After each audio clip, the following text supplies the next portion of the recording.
everyone loves to celebrate their birthday.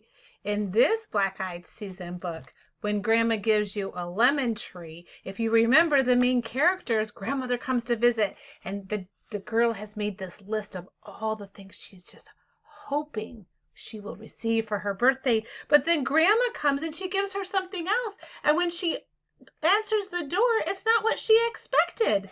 As a matter of fact, it wasn't what she wanted at all. It was a lemon tree. What do you do when someone gives you a gift and it's not what you were really expecting? Well, in this story, you know that she wasn't very excited to receive the lemon tree, but then she had a second idea, and her and Grandma decided that they could make lemonade. They didn't make lemonade from a mix. They made it from scratch. And so they made that lemonade and they sold it. And then if you remember, they did something that was surprising and very special at the end.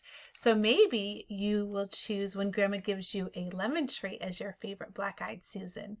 You know what they say, you can always make lemonade out of lemons, even when it's not what you expected.